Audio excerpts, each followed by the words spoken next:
broadcast system, so I can even transition from one to the other. So Oh, you're fancy over there. yeah, you can actually see there. That's actually what OBS looks like in the background, where I've got two videos, a preview what I'm sending and what I'm receiving there. And so yeah, it's. I figured you had something pretty fancy going on in the background. Pretty neat, pretty neat. But you've always been a great helper on Zoom the last year. I don't know what we would have done without what he's done for us. I tell you, he's kept everything flowing. Yeah, no, Zoom is very, hard if you don't have somebody like Carol helping you with it. And we are live on YouTube now, so the feed is up and running. We've already got a couple people watching out there. So. Oh, good. So. Well, it is 12 o'clock. We've got a few. Looks like. I'm seeing how many we got in here. 1, 2, 4 short right now. Maybe we got a few more to be joining soon. But we do need to go ahead and get started. We have quite a few things on the schedule. And we want to make sure that we try to get through all this. And as we all know, the Chancellor and Provost will be coming in at 1 o'clock for our discussion with them. So I welcome everybody. I apologize to my executive committee members for the extensive emails. I tell you what, if I could just get everything, it seems like every day is a Monday anymore. But I wanted to make sure we got everything out to you. And then I looked this morning, I said, where are the minutes? And so I sent those out to you. We can either go ahead and vote on them today or postpone them until a later meeting, either way. But I wanted to get them out to you just in case you did want to go ahead and get to them. I will let Amber, she'll pick up Josh will pick up the roll call off of the participant list that we have. And we'll make sure that is going on. If you see in the chat that Sagoon is the AA0699 person, so he posted that in the chat to let you know that's him. Who? And so I see Sagoon. Yeah. So I want to go ahead because we've got someone that is on here as a guest that has to get off and for another meeting or a class. I can't remember what it was, but he has to be off at 12:15. So I'm just going to go ahead and see if we can go jump to one of the RMEs from the UEPC, the one on the BS in Business Economics. Is there any objections to doing so? Okay, so I will turn it over to Joe and Bethany. I don't know which one's going to take it, but we'll do that one RME and then we'll go back and we'll finish the other ones. Is there any other guests you have? We have a couple more guests here. We have Jan Thompson. Okay, well, we'll go ahead and do all of those RMEs because they shouldn't take that long, and then we'll jump back to the meeting. That way they won't have to stay here for the whole meeting. And I know we invited other guests, but I don't see them here. So I just see Jan and I see Kevin. So this is a RME to eliminate the major in business economics. This was a major that was flagged in 2017, I believe, or 18, for having below 40 students. The administration at that time filed paperwork to get it sunsetted. IBHE approved that, and then reorganization happened. So this was when the two majors were in different colleges and different programs, and now because of reorganization, they're in one program. And as far as we understand the backstory of this, the administration then went to IBHE last year, trying to get the program reinstated, and was told that that is not possible anymore. So this is a very complicated RME. So I'll just put that out there. The committee spent the lion's share of our attention on this one RME. To the other five are pretty non-controversial. We wanted to write as a result of our meeting last week, the committee felt very strongly that there needed to be a couple things said in this RME that and so it has to be carefully worded. One is we support this major. We wish it could be here in the future. We understand IBHE puts constraints on the university. The second pillar of this RME, the second sentiment in the committee was that the Article 9 process sometimes is being overused right now. And we're getting bombarded with RMEs right now as a committee, and not everything is ready to go right away. Sometimes you want to respect the fact that it's a closely divided department, even if it's a narrow majority. You might want to respect that a little bit. I know we've had conversations about this in other venues about what exactly is a good majority to move something? Is a simple majority sufficient, or is it need something like 60% for it to be, a clear consensus starting to emerge? Well, even if we say it's 50% plus one, the college committee voted very heavily against this proposal. So I think that ought to be respected. So we have to put that out in the resolution. And then the final thing was we understood right now we have to vote. Our hands are kind of tied. The IBHE won't allow this program to remain, but we wish there would be a way to say we support reinstating it if that is possible in the future. So that's basically the gist of my resolution. So Kevin, you want to add anything to that? Joe, before I have a question. I wanted to ask Kevin first to see if he could add anything, background information for. Yeah, right. We have not received any document from you guys. Yes, you have. Yeah, it was included in the send that I sent out. Yeah, it's there for the meeting.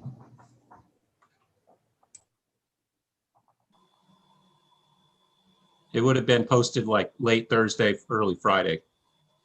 That helps. Kevin, do you want to add anything background wise?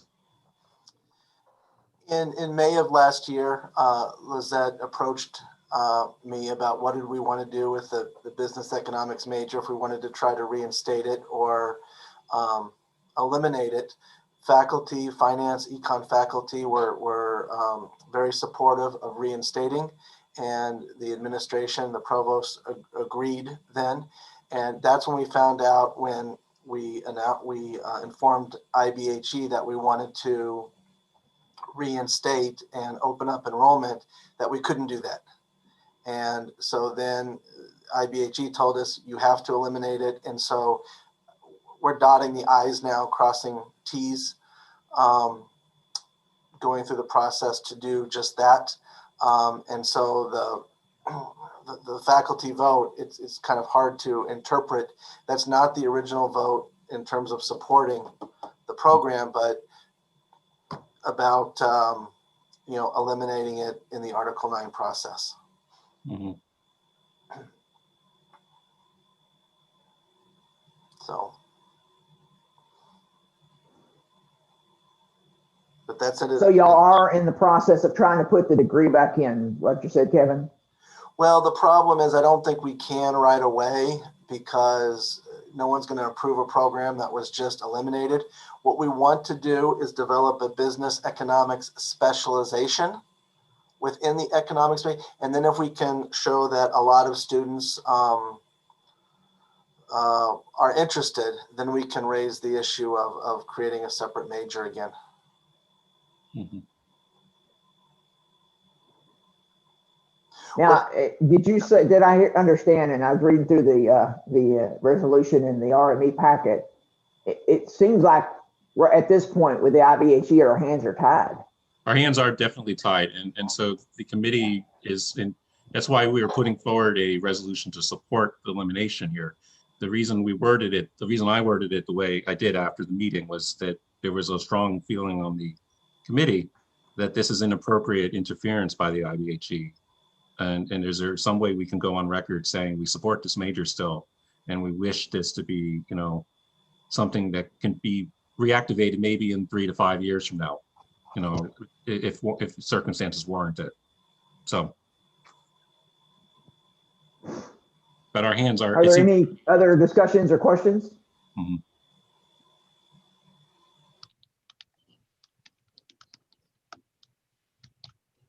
I just want to say thank you very much for helping out with my schedule.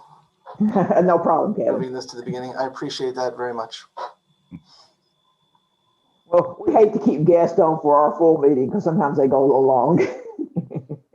You can stay if you want, but we don't want you to have to stay. So, all right. So, hearing there's no more discussion and looking to take this to the Faculty Senate as written in the resolution, is there anybody against taking this to the Faculty Senate at the next meeting? Any abstentions? Okay, so this will be on the next meeting for the Faculty Senate as written by the committee. Thank you. Thank you. What's Kevin. the next one, guys? Thank you. All right, I'm going to combine the next two because they're related. So that is movement of the specialization in electronic journalism and the movement of the specialization in media industries from radio, television, and digital media to the School of Journalism.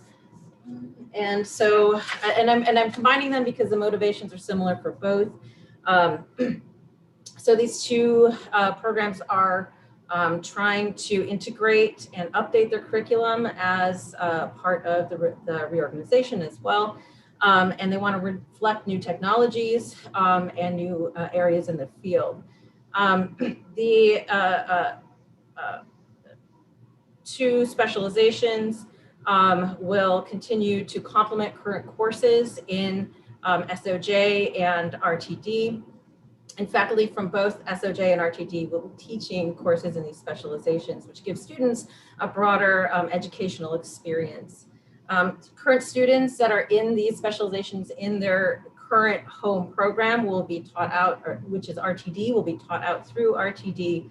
One non-tenured track faculty will move from RTD to SOJ, and then the costs for these, the movement of these specialization are minimal, and they'll be covered by fees, by foundations, funds such as the Larry Brown Media Management Lab Fund and the SOJ budget. And then I will direct you to Jan Thompson for questions about these two RMEs. Are there any questions? Is there any, oh, go ahead. Yes, please. Yeah. I just wanted to say that one of the specializations, electronic journalism, we've been talking about moving for like 7 years. So this is the first time it's gotten into an RME form, but it's been on the burner for a long time. All right, is there any other discussion? All right, so then is everyone in favor of sending these two resolutions to the full faculty senate as is? I guess all in favor? Raise your hand. Any opposed? Anybody abstaining? All right, one abstention. All right, so this will move on to the full faculty senate. All right, and then our, let's see, 1, 2, 3, fourth resolution is an RME to eliminate the undergraduate certificate in journalism, and I do have to amend the title to say that. I just caught that. In the School of Journalism and Mass Communication in SOJ. And this one has been put forth because no certificates have actually been conferred in, the RME says in years, so I'm assuming that's several, if not many years. All the SOJ faculty support this removal. And again, there's no anticipated costs or accommodations that need to be made for students or faculty or staff. So, and I will direct questions again to Jan Thompson. It's also kind of redundant. We have an online program, degree program now, and that's where our students are showing up, is in that. So that's why we thought it would be better to eliminate the certificate. It's just a general comment. I don't want to take too much time on this, but I'm wondering whether certificates are increased, what the purpose of certificates are at this point. Because as I said, we're going online in the fall, you're online, other programs are going online. I'm wondering whether it needs to be rethought as a curriculum, a type of curriculum, you know what I mean?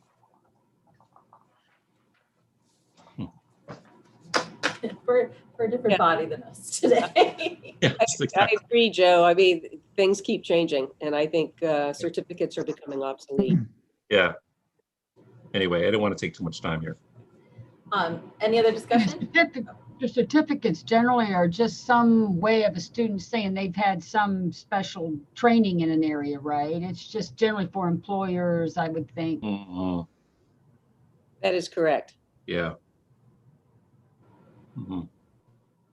Is there any other discussion? All right, all in favor of moving this to full faculty senate? Any opposed?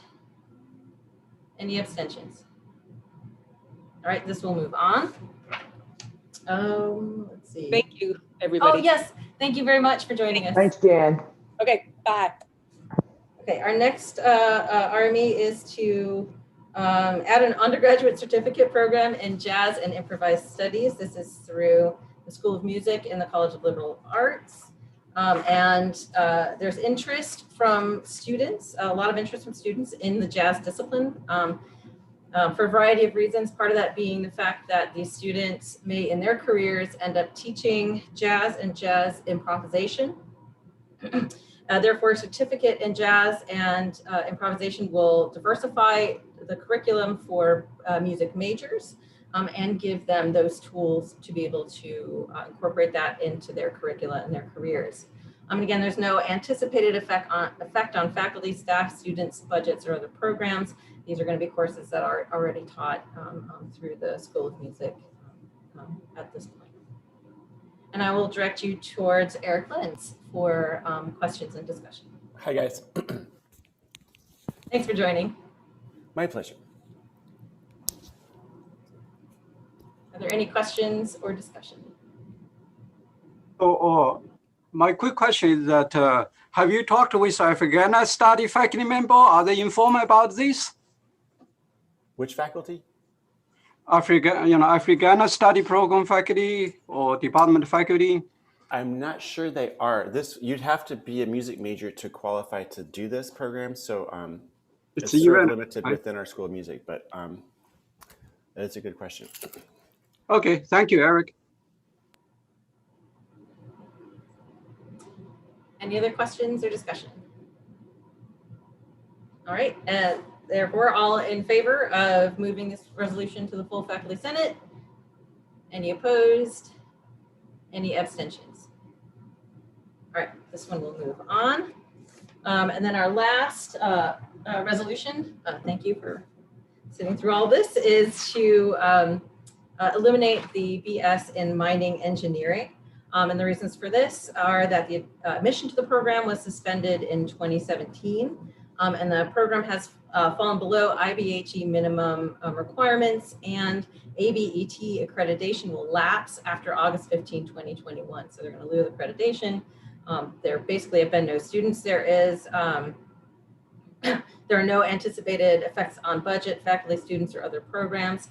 There is one last student remaining in the program, and they will finish by spring, summer 2021, so this year. So the last remaining student will be no longer part of the program. Frank Liu was going to join us. I actually never heard back from him. I don't see him. But the one remaining faculty member is also having his tenure reassigned, so he won't, so he won't lose his position. He'll be just reassigned into the other department or school, I think, at this point. Any questions? Any discussion? All right, all in favor of sending this to full Faculty Senate? Any opposed? Any abstentions? All right, this will go to full Faculty Senate, and that is the end of UEPC business. Thank you so much for letting us sort of cut the line to the beginning here. We appreciate it. That is quite all right. Get our guests to come in and make them be able to have the opportunity to get out when they need to. So thank you to the UEPC. It's been y'all had a lot of work in the last few months. So putting them in here 5 or 6 at a time. So this is good. And it seems like there's a lot of cleaning house going on. We're going to have another 5 again next month. We're just getting in. And I expect once the reorg's done next year, there may be some additional house cleanings. But this is good to clean up some of these programs and get some things straightened out. So, all right. So we'll move back to the agenda and the order of the agenda. And the next will be the minutes. Does anybody object to going ahead and voting on the minutes that even though I sent them out late? No objections. I went through them a couple of times. I didn't see anything specifically that I thought needed to be changed. So hopefully you had a chance to go through them. So do I hear a motion to approve the minutes from our last EC? Thank you, Joe. A second. I move it. Okay, thank you, Eugene. Okay, so anybody opposed? Any abstentions? All right, the minutes are approved. Then we just have my comments. I just, a couple of things. One is these listening and learning tours that I'm doing with the chancellor with all the faculty. I have to tell you guys, it's a good thing. And you know, it'd be something that would be good to continue on every year in some form or fashion. It's not only a good chance for the chancellor to meet the faculty, it's a good chance for me to meet a lot of the faculty I don't know. And I'm enjoying it. It's great to see the pride that our faculty have in our university. There's been some comments, yeah, that's hard to hear. But I think all of them are coming from a good place. And most people that have negative comments don't just throw out a negative comment. They have proposed solutions or things we can think about. And I'm just so pleased in what I'm seeing and hearing. And the participation's been very good too.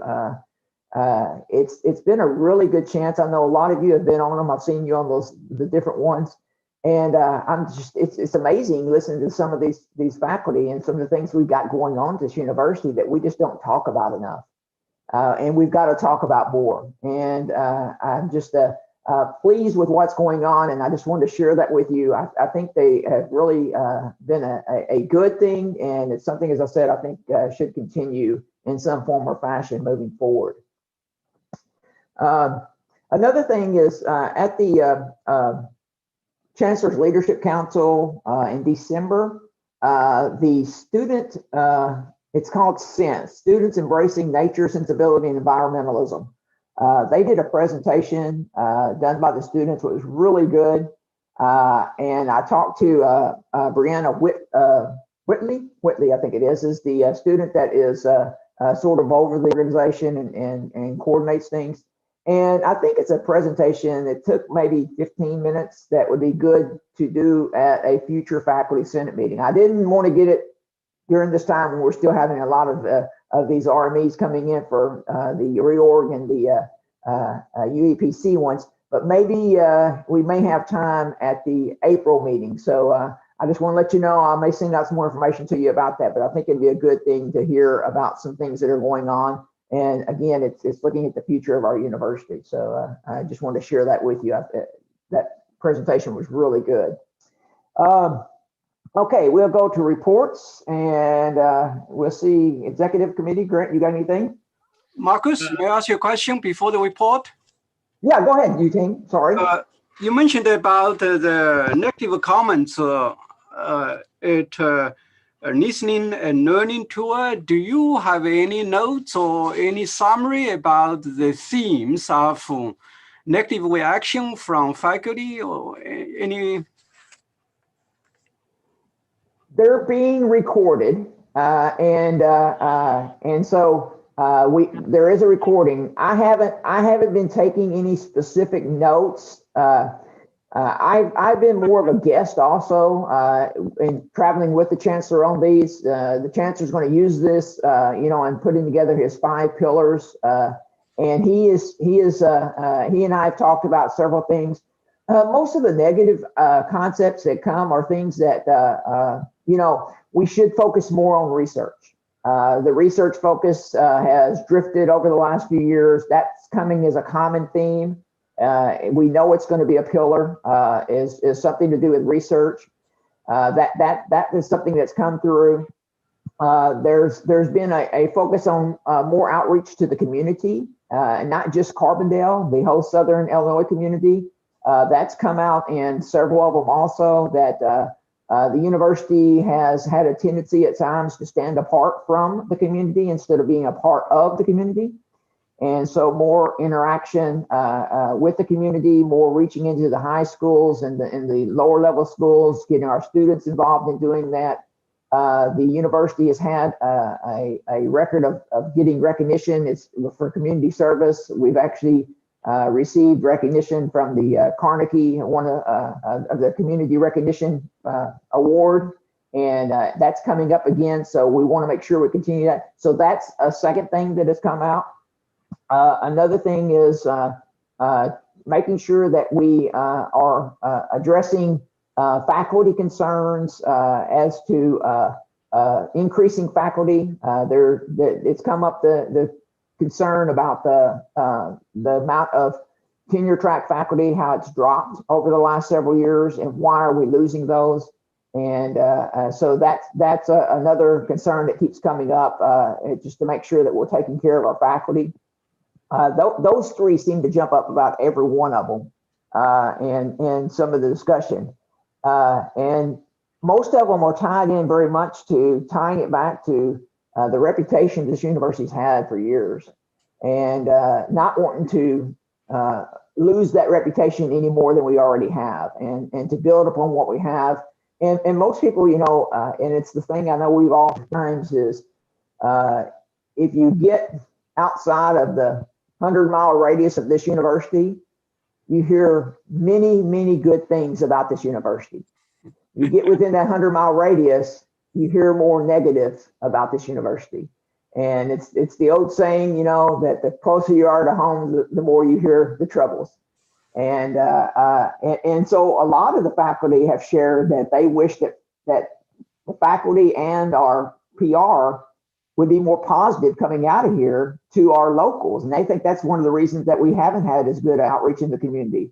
And so, you know, they have expressed that they wish that we ourselves would, you know, sort of think about what we say before we say it, and make sure that we're being positive in things we, you know, keep internal things internal and work to make them positives instead of negatives. And we can work on that internally. We don't have to share it with the world, because once you share it with the world, it ends up hurting you more than you ever can imagine. Especially, you know, the concern is that when it hits the Chicago market, a lot of times it really hurts us with recruitment in that market. And so we've talked about, you know, ways of making more positives and getting more good talking points out to the communities and the counselors in schools, so that they can, when things come up that are negative, they can say, well, yeah, but let me tell you what's really going on there, and have a list of positives that we provide them as good talking points that they can dwell on. So I would say those are some of the main things that are coming of it. As I said, it's been very good and very educational in a lot of ways. I know y'all, if anybody in the ones y'all were in, how do y'all feel about them? I thought the one at Cola was quite warm and supportive, and he was very friendly. He wanted to know what everybody, I think in some ways we spent the majority of time, he wanted to know what everybody did. And sort of, it was, I think faculty, you know, the thing is faculty haven't seen administrators for a long, long time. And I was wondering whether realistically, I don't know in her skill set or not, but, and I don't want to be negative about her either, but we really need to hear the provost come out of her office sometimes too. She needs to talk to the faculty, because if there's a vision about academics, we're not getting it, you know? And I think the vision that our university being this complicated, it has to be both bottom up and top down. Can't be just top down. Sure. Had this problem. Yeah. And that's been another theme, Joe. That's been another theme. I'd say we've heard it in every one of them, and sometimes multiple times, is that faculty that have been here not just 1 year or 2 years, been here over 20 years, and said they had never seen the chancellor. That's right, 14 years, and I have never seen a chancellor prior to this year. Yeah. And in fact, Grant, you want to share something? Yeah. In fact, he went to the town hall, the listening and learning tour to the College of Health and Human Science, one of the meeting I attended. And faculty member mentioned about the loss of the enrollment, the loss of faculty member who went elsewhere. That's a concern. And they discussed the enrollment and also academic excellence issues. I think the meeting, went pretty well. That's my understanding. I think, Marcus, you are there, right? Yeah, I think it went well too. You think? Yeah. Grant, did you have something to say? Oh, okay. So that may answer your question. Go ahead, Segun.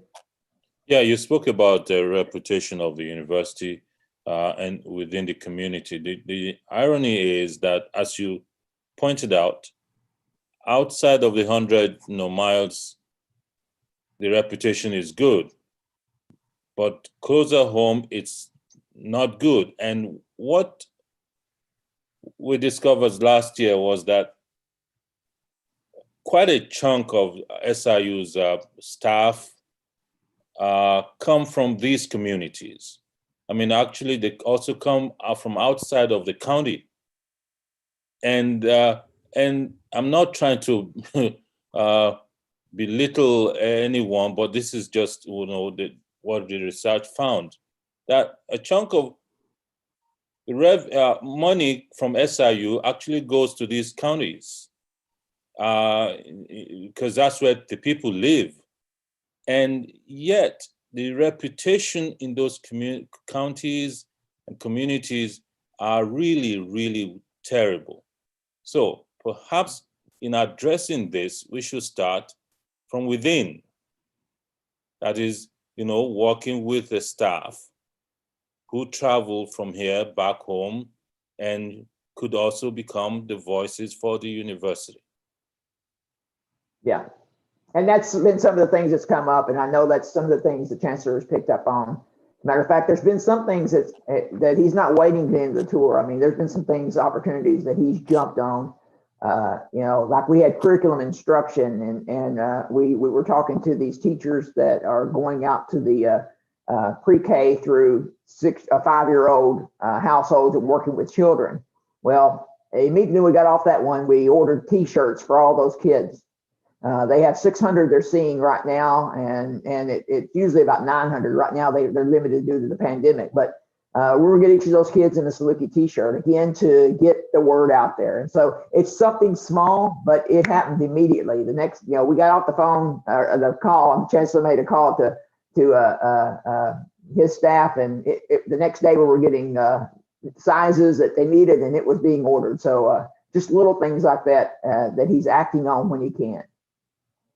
Another thing that came from it, and you've all heard this, he made the change where now the hiring lines stay with the colleges, and instead of going back up, that was based upon the early listening learning tour topic. Right, yeah, So, COLA, because we pointed out in COLA that because we don't have accredited programs, we haven't been getting any hires in our college really in the last decade, because, you know, they're focusing on keeping the reaccreditation going, and we get that, but is there some way we could still maintain our curriculum, because we're gonna fall apart if you don't, you know, replenish us at some point. So no, he's been very receptive to faculty ideas, and of course we know that because we work with him. We've been working with him all year, but I think faculty to see that, I think, is really refreshing. Mm-hmm. Okay, well, I appreciate the comments. We'll move now to Grant and see if anything coming from the executive council. I know he's got a lot on his plate coming up. Oh yeah, with elections. Yeah, I mean, yeah, just a couple of highlights. We're trying to figure out the best way to proceed with having accurate information from HR in terms of our faculty listservs for the election that's going to be forthcoming, of course, soon. So we're going to be working on that, and it's going to be really important for us to make sure that we have faculty properly identified in the years going forward, so that we have appropriate representation across campus. So that's kind of one thing. But then the other thing is, I guess, Marcus, is a highlight. I think the chancellor and provost are going to help us kind of think through some of these issues around, honestly, what constitutes a school, you know, as far as, you know, in terms of number of faculty, number of students, the service to the university, just what that means, because it's starting to come up more and more, of course, where we have former departments, you know, becoming schools, and maybe in some cases that's extremely appropriate, and maybe in other cases it isn't, but the RME process doesn't necessarily lend itself to kind of reviewing that level of information, especially when you have, you know, a faculty-driven proposal where it's unanimously approved, you know, then sure, go forth. But how does that fit within the parameters of what we're wanting to see as academic units? So especially when some of these units just have, and we'll talk more about it when the chancellor and provost are here. So just a highlight of something. Yeah, I gave them heads up and told them we would talk about it today and ask questions about it. So they're going to be ready. Yeah, perfect. Thank you. And I did want, to mention, because Robin had sent something in previously about the TAs in his area.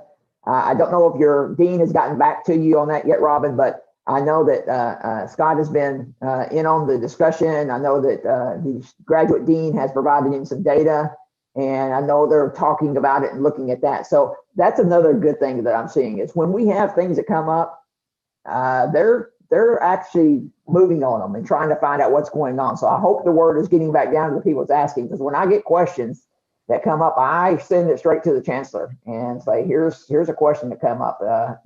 What can we say about this? And Yeah, and he and the provost usually get back to me quickly. Yeah, he was very responsive on that.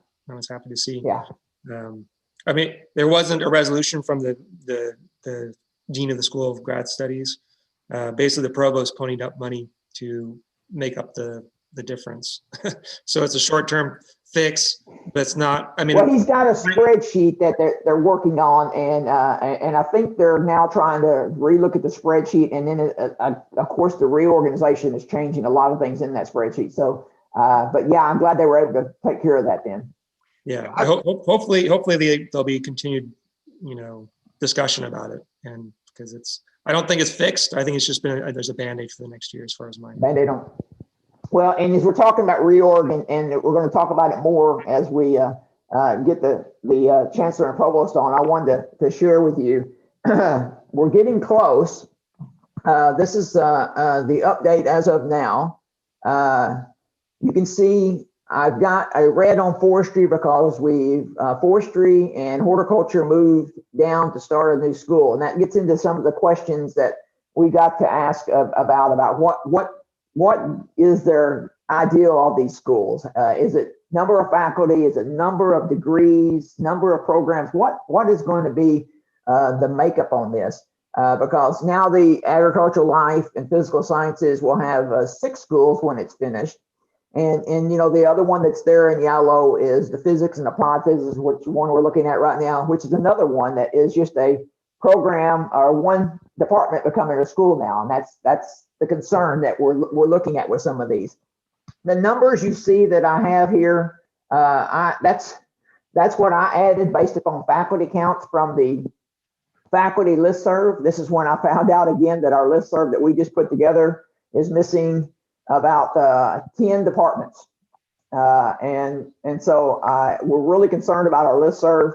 As a matter of fact, I just answered 2 emails while y'all were talking a while ago to Jim Wall, because he's helping, because he's the one that's been doing it in the past. And we're trying to figure out the best way to get the listserv. But you can see number of faculty in these units. You don't see anything in ag here because every one of those departments are missing from our listserv. But you'll see that biological sciences, that college or that school now has 26 faculty. The Earth System Sustainability, it's got 12 faculty in it. The chemical and molecular, that doesn't roll off the tongue too well. It's got 14. Now over to the side, when you see in parentheses, that's the department it came from. And then I would total all of the departments to get the total in the college when there was more than one department. Before you move on, Marcus, can I jump in on that number? Because I know, yes, go ahead. I know both this, because I don't know how they count the faculty number. Like for instance, 14 includes NTT, TT, how you count that? Because the reason is like I'm familiar. It's all faculty, yes. I'm familiar. I use the faculty listserv that we have, which is tenure track and NTT faculty. So for instance, if we have like a 25% of appointment, do you count it as one faculty or not? Or like you count it? No, the only one that's in our listserv, the only one is our listserv is they've got to be greater than 50%. Greater than 50%. Mm-hmm. Yeah. Yeah, thank you. Marcus? Yeah. See, the challenge which we face is that, okay, we have to compute or we have to calculate a faculty member based on FTE, full-time equivalency. And this is part of the data should come from institutional research office. So if we just count, I mean, again, maybe they have a number which we do not see. That's why whatever decision we're going to make in terms of number of faculty, staff member, or TA, all this can be factorized into full-time FTE, full-time equivalency. And that's the way yes. to reckon it. And I agree, you Chang, and that's what I said on these numbers. These numbers are full-time faculty but not full-time equivalency, because some full-time faculty are only 75%, which would mean it's not a one. So yes, but this is as close as I could get based upon the distribution list that I had. And I did this on my own, trying to figure out so I can get some numbers in here. But in institutional research is usually 2 years behind on their data, at least 1 year. And so that's not really providing us what we need either. So we're going to have to find something that we can get in real time. And this is the closest I can get right now to do that. For example, looking here, like on the business analytics, you see I've got the red on the IST because that is now iTech, and it's now moving down here to the yellow down here, moving down with computing. But then when you look here in human and health sciences, you see the health sciences has got 49 because it's already formed a school. So I didn't get the individual numbers because they're no longer individual numbers. But you see that some of the others, like all of these, are already in school form because I got only school numbers. Justice and public safety, none of those were in the database. No, excuse me, those were, human sciences, none of those were in the database. Those are some of the departments that were missing from our faculty list that I've got to figure out where they're at. So I put together this little cheat sheet for myself. The two in blue are the automotive and aviation, and that's because they're still under the provost, and they're going to be deciding what home they want to go to and where they want to end. The yellows are the ones we've got that we will be looking at this week and in our next faculty senate meeting. The red, the communications and Africana studies, although that one's been already done, they've got a brand new faculty generated one coming, which is going to make changes to it. They're looking at a School of Africanist and Multicultural Studies, and possibly the communications moving in with journalism and advertising. That's what is sort of in the works right now. So this sort of gives us a heads up where we're at, but you'll see that the yellows mean the ones with no color are done. The yellows are the ones we've got in front of us right now, and the reds are the ones we expect to see coming. So we expect to see coming the communications, Africana studies, and the that's really the only one. And then we've got the blue one of aviation and automotive where they land up. And again, that's a different process because they're already formed. Now they're just looking for a home. So that's a quick recap of what's going on right now with reorg. Marcus, I would add to that because Yuting is correct about for student numbers, when we start looking at that, the fact book, the online interactive fact book can help with students. And that would be the concern that we might bring up with the chancellor and provost. And maybe this is a Lizette question as well, because we have some proposed schools where their number of students are at the level of, and Joe mentioned this earlier, threatened to be sunsetted, I guess is the Illinois Board of Higher Ed term for it. And so and they have if a school has one CIP SIP code, to what extent are we making that school very vulnerable? That's kind of in a way, a lot of faculty for a program, which is amazing, but does a program constitute a school? One program. Right. Yes. And I was going to do those numbers, Grant, and just didn't have time to because like I said, I went through this. I actually had the fact book open on my computer right now, and I was going through trying to get those numbers because that's a good question. No, that's perfect. What you did, Marcus, is super helpful just to start with faculty, because that gives us at least the beginning of a picture. Because I ran the numbers on the one that Matt and I reviewed for the RME, and it took a while just to compute those numbers. So goodness gracious, if you tried to do that for all of those, it would take a while. So no, it's a great baseline. It's a great baseline for. I don't think you need to be precise at this early stage, because what we're trying to get at here is what is the rhyme or reason for why a school gets formed, and the provost has never completely answered that question because it's evolved over a 4-year process. I think the walls got breached when mathematics became its own school, and then other because I know this because we initially in history said, why don't we become our own school? If mathematics can do it, why shouldn't we be able to do it? After all, we have two majors in 2 different colleges. We're one of the few in the whole university that crosses colleges. So why can't we, position ourselves in that such a way? But for whatever reason, mathematics got away with it, and then English figured out how to do it. And then Yeah. I'm sorry, Joe. Marcus, No, do you go ahead. to have a lot of this conversation with the provost and chancellor later and maybe get a couple more committee reports out of the way, or what was your intention with the agenda? I thought that this discussion, I wanted just to show you what I put together, but I thought this would probably be our primary discussion with the chancellor and provost today when they come on at 1 o'clock. Yeah, no, I agree with your points, Joe. So we might save that for Yeah, the I'll, audience. thank you. Okay, so let's move on to committee on committees. I don't think they've got anything new this time, but your team. Marcus, can I jump in? Yeah. I have to go lecture here shortly. Okay, Robin, we'll jump in down to the faculty status and welfare. Yeah, I mean, so I don't have a whole lot to update. Our committee's been not very responsive as a whole, but I just wanted to follow up on Dr. Brown's letter from last fall. You know, we had a meeting with the dean, Walkansky, and all that and stuff. And I'm not. Have you had any communication with Dr. Brown, Marcus, about kind of the? Just in general, not specifics. Okay, I just don't know if I just didn't know what we need. You know, if the EC or if FSW needs to kind of follow up on that. My understanding is that the process is moved forward. They've got a lot of good applicants. There's still the concern of the 5149, but that's something that in discussions with both the provost, primarily the provost, that I don't see it changing, at least not at this point. Sagoon, do you have anything to add since you're actually somewhat involved in that process? Yeah, I'm on the search. That's what I thought.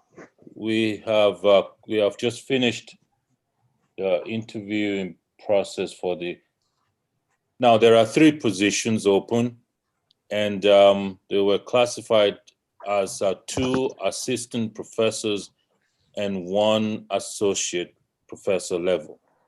So this morning we are putting together a letter. We're actually signing to request that we change the number to 2 associate professors and 1 assistant professor. We have a short list. We have the 2 candidates that we would love to recommend for the associate professor position. We are yet to interview the assistant professor candidates. That's where we are.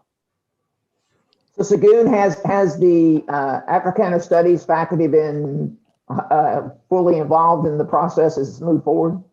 Oh yeah, it's actually made of the core faculty and some affiliate, faculty of Africana Studies. There are 2 out of 3 of the core faculty on the search committee, and then it also some of the early concerns. Have some of the early concerns sort of how have they played out? I mean, is it been going better than it started off, or? Depends on perspective. It's going better. Actually, the conversations are healthy. The candidates have actually helped us a lot because they are strong candidates. It was a very, very rough takeoff because of the nature of the ad itself, and also the large number of applications, about 174 applications, which we've had to deal with. It was very, very tough, but otherwise it's going on well. There's one other wrinkle that we are dealing with right now was that in the beginning, there were 2 or so students on the search committee, but they never showed up. And so we had to go back to clarify if they were informed to were on the committee or not. Anyway, we have 1 student now that has been appointed, newly appointed, who has just started functioning yesterday. So Shanku, I have 1 quick question for you with regard to the 3 hires. So the home department will be in the Africana study units or in the different units, or how? No, home department will be Africana Studies. Okay, and they're joint appointment. They have a joint appointment. Actually, the way we evaluate them is, first of all, we prioritize their expertise and interest in and research in Africana Studies. Okay. Before we then look at the other interdisciplinary interest. And of course, all these the other departments that are really high on the needs list are on the search committee. So they are also speaking and they are part of the process. Thank you. Thanks for the updates again. Shogun, I'd be surprised. It's interesting. That's a great idea, like to try to move one of those to an associate instead of assistant. But I would be surprised if you will end up being allowed to do that just because of equal opportunity issues. Because if it was originally advertised as an assistant professor position, I don't know if you guys will be able to switch that midstream. And rightfully so, because there might have been some applicants, if they had known originally it was going to be the possibility of an associate position, they might have applied. So I think it's a great idea that hopefully those faculty members that you want, who you deem would be associate level, could be fast tracked to go up early for promotion. But I hope that that's not too much of a deterrent. I would just be surprised if you're allowed to do that. I 110% agree with you. But I'm part of the committee, so I go with the thinking of the committee itself. I mean, I personally don't think that it's going to be possible at this point. But that's what we have decided collectively, and that's where we're, so we're sending a letter. I think we're just are taking the bet and we see if we succeed or not. Yeah. Well, and the what Grant mentioned was and we've had to do this in the past too, is you talk to the candidate and say, we can fast track you to promotion. And and they like it sometimes too, because that comes with a little bump when they get that promotion. And as long as they can take it that they're at the lower level for a year or two. So Goon, do you have any sense of when the hirings will be finished, the process will be finished? Because we're already in March, and I know when we tried to hire in history several years ago, a specialist in Latino American history, that all of our best applicants had already accepted jobs at other places because we were kind of late that year in doing the search. We're hoping to be done, making offers by the last week of this month. Okay. Which is, kind of late, but yeah, because that's where we are. I know there's been a lot of hires this year in African American studies nationwide, and I just worry that we're losing some of the best qualified people because other universities are snatching them. There's that possibility. Well, we're encouraged that the ones we invited for screening interviews all responded. I mean, not all, but a very, very healthy number responded. Okay. So they're still on the market. Yeah, appreciate the update. I hate to stop it there, but we got a good discussion going. So we'll move on to you team. I know y'all hadn't had any. I got a lecture. I'll see you all next time. Okay. Okay. Thanks, Robin. All right. Anything on committees, you team? Yes, very brief. In fact, quick update. We yesterday I got the email from you. You got it from the provost office about the search of the chief of information officer and ID director. Originally, we submitted the name to the provost office. That means Professor John Farish, which was approved by the faculty senator. And the search was stopped for whatever reason because two others didn't search. So now they're going to restart actually they're going to focus on this search. So we still use the same recommendation of the name. That means same name, Professor John Farish, to be on this search committee. Just a quick update. No, nothing else. Thank you. Okay. Yeah, that was an oversight that Dave DeLillo said he made, so he apologized for the oversight. Do we have anything from the? I'm gonna skip budget for just a second. It may take a few minutes longer, but anything from governance, Li Ching? Yes, I do. The committee has been working on trying to update operating paper. We have two issues I think we need your help, or even the entire faculty help. The first one is what number of faculty constitute a quorum. The currently is written as 250. And then we were looking at all these numbers, and then probably because we don't know which number we should have right now. Currently is 250. So one of the options I could think, because of the number of faculty decreases, so we probably should change it to 200. But if we put it in the percent of faculty, and I'm afraid it looks bad. For instance, 20% or 30% doesn't look good. So this is one question. Second one is I like, would suggest, yeah, what I would suggest is maybe look at some other operating papers and see how they word it for other universities. I looked at U of I's. They have, I forgot, because initially when I look at theirs, and then they have somehow it doesn't give me a clear answer. So that's why I came back to this number. And then I said, oh, if it's 50 because of the committee members in governance committee, we talk about, if we say 50%, that probably is not going to work, because I don't think will be. If we say 30%, that's kind of, if we put number in the operating paper, that looks kind of strange too. So that's something we don't know. The second one is like, I was wondering if we can get some feedback from faculty meeting. We can put a survey monkey. We say, okay, there's an option. We say we can have 200 starting from 250. That's probably the maximum number we can have given the decreasing number of faculty. And then we can put like 200 or anywhere between the 150 to 250. We'll see how faculty will come up with during faculty senate meeting. Would that work?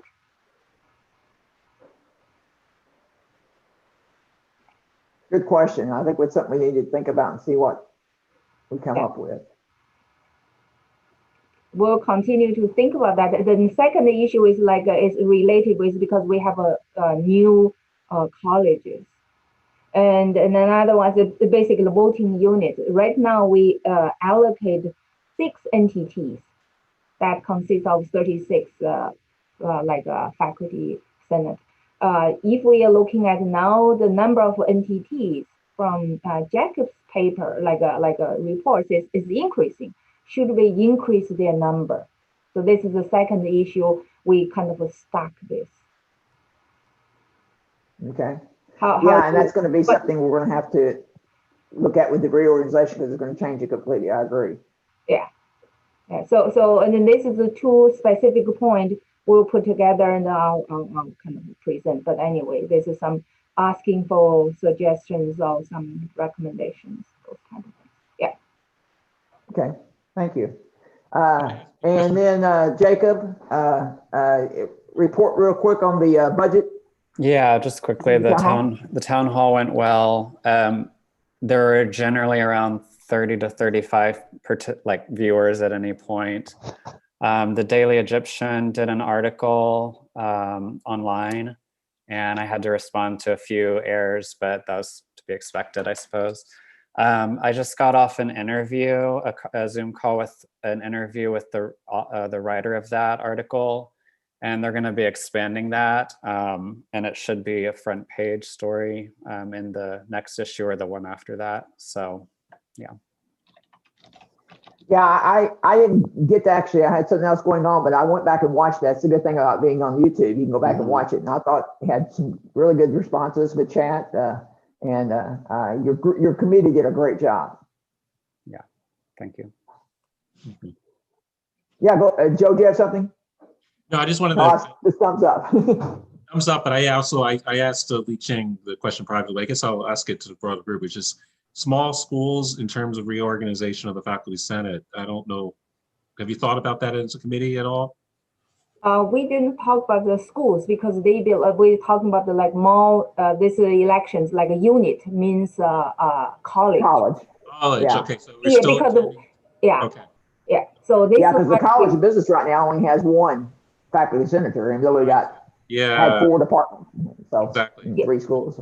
Right. So that was a concern I think I had when this first came up, personally speaking, because right now, senators are elected college-wide, and I was worrying that with the school structure, that people would propose that senators get elected by school, since they represent a school, and that some of us are in very small schools for good reason. We want to be, but are we going to be relatively disenfranchised then? So it's sort of, it's complicated once you get rid of departments, isn't it? Yeah, that's true. But the things like the operating paper, our operating paper does not specify that. So that's kind of different. The only thing I thought about is the NTT, because they have a specific number. It's 6. So 6 is given to the NTT representatives. University-wide. Yes. But it's university-wide. University-wide, yeah. So that's why, given the fact, like from Jacob's report, the number of NTT is increasing. Should we keep this number or we just leave it as it is? That's something I'm kind of wondering. Is that from decades ago? In other words, when was that bylaw put into the operating papers? Not long ago, actually. I think probably by that time, the reasons it didn't think about this issue. For instance, the last one they have is 2015. Okay, so it's the operating paper we're revising is based on August 2015. Interesting. Okay, thank you. Yeah, it would probably be useful, obviously, to get in touch with some representatives of the NTT. Certainly, April Teskey, who's on our budget committee, brought that up as an issue. And I know in general, there's other concerns about the NTT's voice in departmental matters. And I think the rewriting of operating papers for all units will be something, an opportunity to think about those, about representation. Yeah. Thank you. So I do have a question about the number of faculty and also the election and the process, which will involve both governance committee as well as ground ministers election committee. Because we are going to have new colleges and the schools, so we make sure the numbers will be accurately computed. And that will affect the representation of the faculty senate and the elections. That's number one. And second, it will affect the resources allocation. So I strongly suggest that the data will be very important. That means either from HR, human resources, as well as the data from the Office of Institutional Research, because the best and the most accurate way or fair way to compute is based on FTE, which the tenure track, NTT, instructors, even TA, all these will be or supporting staff. All this can be factorized into full-time equivalency. And then even more meaningful, we should use faculty-student ratio enrollment, because let's say, okay, we allocate faculty line, allocate budget. We have to based on the number of students enrollment. And this is the data which we need very, very urgently when we make meaningful and accurate decision. Again, this is just my general comments. I hope both the chancellor and the provost will help us to understand this. Thank you. Yeah, and the listing that we do get from HR does have FTE, and as I said, we look for, because to be, according to our operating papers, to be considered faculty, they have to have at least a 51% appointment. So that's the first thing. It's in it's in the operating papers. Once they have 51%, they're part of the faculty senate, or the faculty to be in the faculty senate. And then the FTE itself then will be based upon the fact how many do you have that are less than one, and that's something we do have in the data we get. But how we use that will be something we need to decide upon as we're moving forward. So, okay, we will then stop here, and I see that the chancellor and provost have both joined us, and so we'll start off with any questions that the executive committee may have of the chancellor and provost, and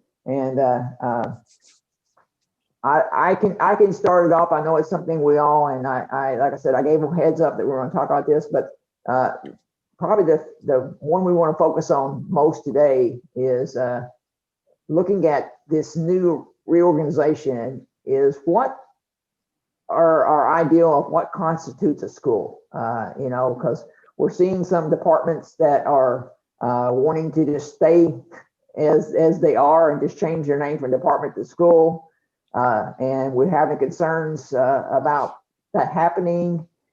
especially with some departments that may have limited faculty and limited schools and limited CIP codes, maybe only one CIP code for the entire school, and what may be the long range effect of that as we move forward in this new organization. And Grant, did I get most of it in there?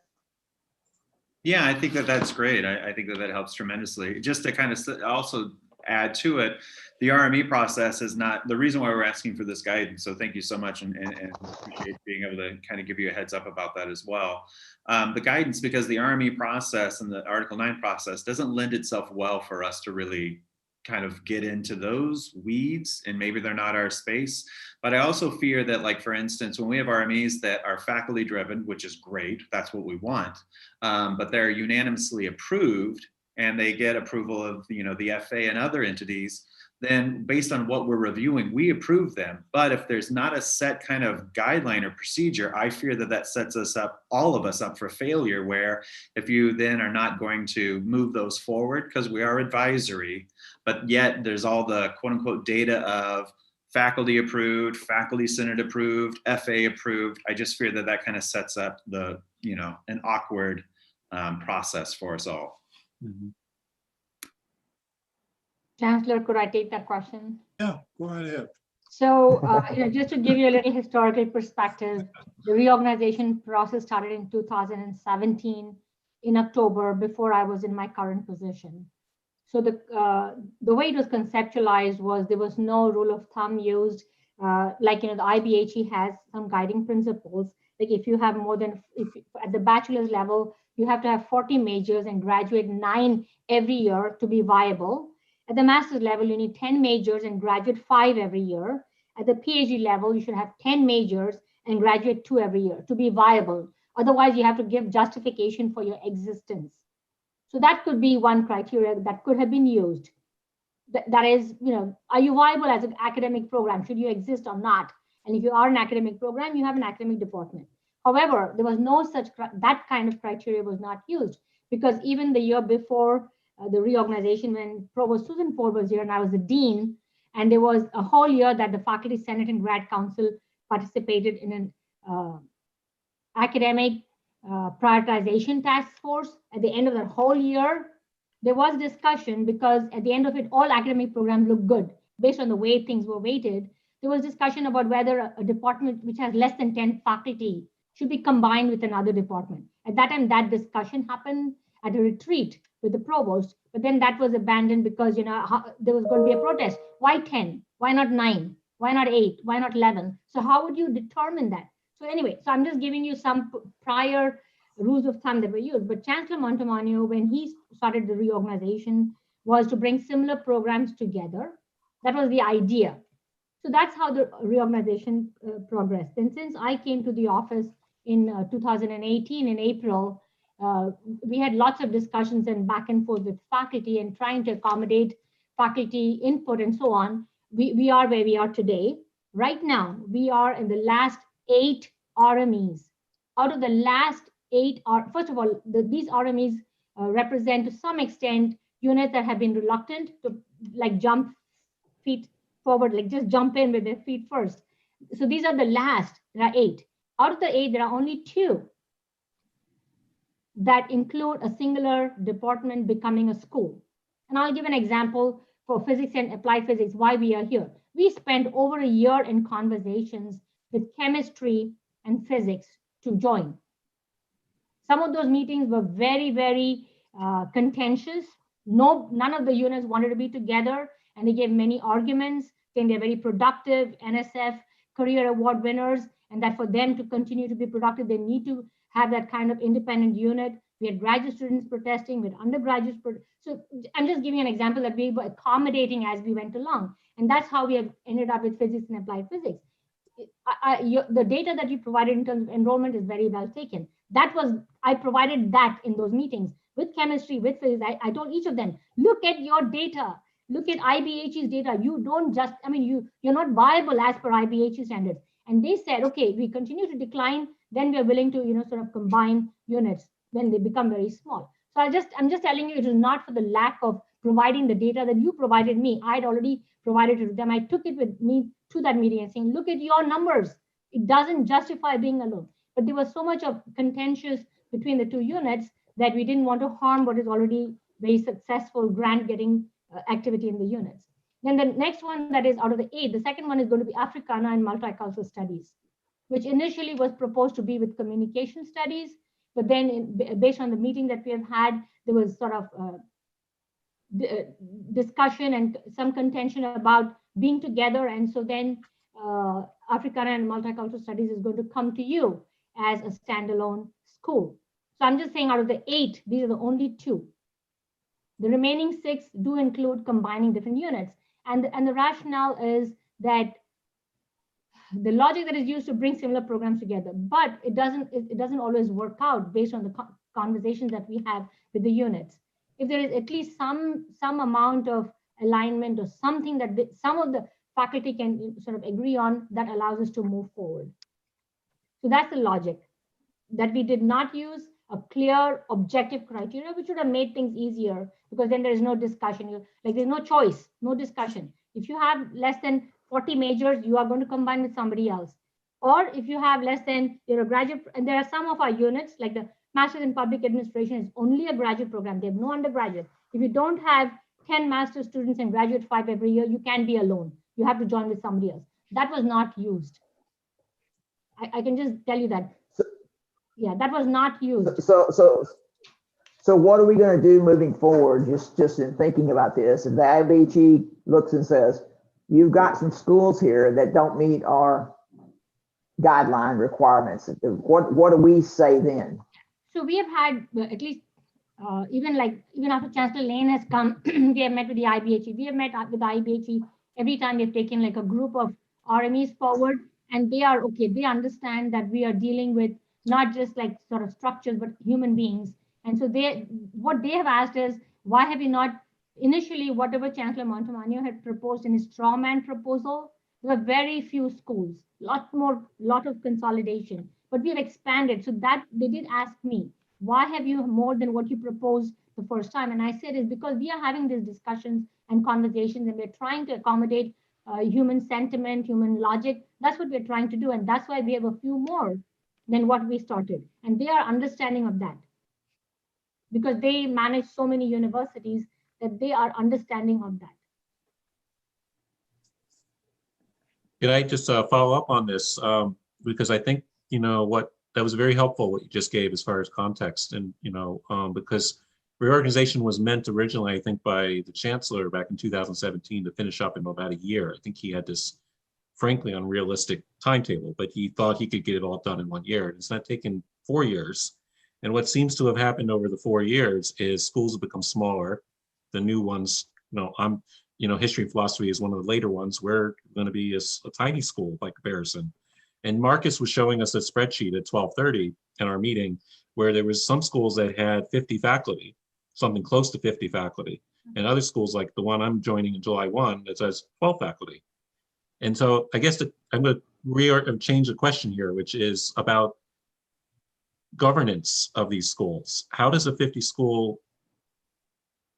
faculty school be governed and governed well? How is there going to be shared governance in a school that large? I raise this question because I wasn't against restructuring in 2017. I might have been a minority in my college at that time because I thought there might be some positive upsides to it.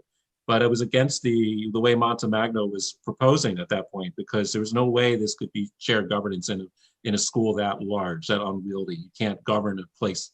You can't govern a school that well. You just can't run curriculum when you have 5 disciplines in one school. And I think you realize that. And I think, kudos to you as a provost, because over the last couple of years, the schools have become much more reasonable in terms of what they are.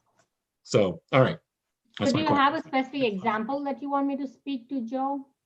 Which was sort of, how does the schools that get formed right away? So let's say the schools that are like in the first year or 2 of this process, and they're a lot larger now than the smaller schools. So how is there going to be a further restructuring later on? Because I don't see a school 50 working very well in terms of governance. So I'll give an example of one that was larger to begin with, and there was Eager, and that is School of Biological Sciences. So they had been wanting to reorganize even before Chancellor Montemagno came on the scene, because what they were realizing is that to position themselves to attract students, there are three groupings of microbiology, plant biology, and zoology independently were not being successful. Zoology was very successful, but the other two were not. But by combining and coming together and offering some kind of interdisciplinary offerings to students, they could better position. And today, biological sciences is one of the largest majors of the top 5, because they're able to attract a lot more students who are not really sure what kind of science I want to do. But I don't know if I want to do zoology or plant biology or microbiology. I'm not sure. So this is something that I explained even yesterday. We had an Article 9 meeting with another proposed school, and I was telling them, look at it from a student's perspective, a high school student who's not really, it's kind of like a very vague, nebulous kind of picture in their mind, what I want to do. I want to write. So when you want to write, you can be in any, you could be in English, you could be in journalism, you could be in communication studies. So a student says, I like science. I don't know if I like animals more than plants, but you have this whole school that you can find your way. So this was something that they wanted. So they have one school director, and the zoology has a program coordinator, plant biology has a program coordinator, and microbiology has a program coordinator. They're looking out for the best interest, advocating for them, helping with the course scheduling, helping with the workload assignment. So that's how it's working. And they are doing fine. We have not heard any complaint. In fact, they have just voluntarily told us that they have benefited so much by having this opportunity to work together. So I just want to share that as an example. Because I think when we see this from a more abstract level, we wonder about the governance, and we want to have shared governance. We want to honor that principle, obviously. And I think you would agree with that as well, that makes for a healthy university. So thank you for that extra answer there. I appreciate that. If I may, I would like to continue with what Mira said. So at that time, I was in College of Science. I was the chair of chemistry in the biochemistry department. So the dean back then, Dean Laura Offenbach, she sent all the chairs in the college to have a retreat. So we sit together and we talk about that. At that moment, at that time, 3 departments, as Mira mentioned, they wanted to join to form a school. And then the chemistry, biochemistry, physics, computer science, and the mathematics. Those are 4 departments plus 1 school. And then at that time, this is what we wanted to do. And another option is like, can physics and chemistry join together? I think it's more, at that time, because I was a chair and the physics was another chair, I think physics is more kind of resistant to the idea join chemistry and the physics. I think with a good reason. I'm okay, but if I have a choice, I would like to have independent units, independent things in line with all the research institutions. So what my concern actually is, because the reason we have reorg is to try to save money, to make it more efficient and better, like biological sciences, as Mara said very clearly, obviously. The thing is, for me, it's like now we have all of us, like mathematics, computer science, chemistry, and physics. We all have our own schools. Mostly 3 of them already approved. The 1 is in the pipeline. In terms of like, so then we will have a director. If we come to think about it, when the department becomes a school, we have directors. But in terms of management, in terms of others, like what Joe talked about, there's nothing being changed. So from financial point of view, I don't see much benefit. So that's why I said, oh, we have reorg. And then when we think about that, and then maybe for the schools, like for instance, like School of Physics, maybe we let them as like a school, like the department will be perfectly fine. And then like a chemistry even, like we will be fine as a department, leave it as a department. When they develop to the size of schools, I think that both physics and chemistry have the potential to be school big enough, and that will be fine. So that's my take on this. we don't even need to move department if it's only one department and elevate it to school in terms of, because for me, the only thing I can say is put more financial burden to the process. Maybe I'm wrong.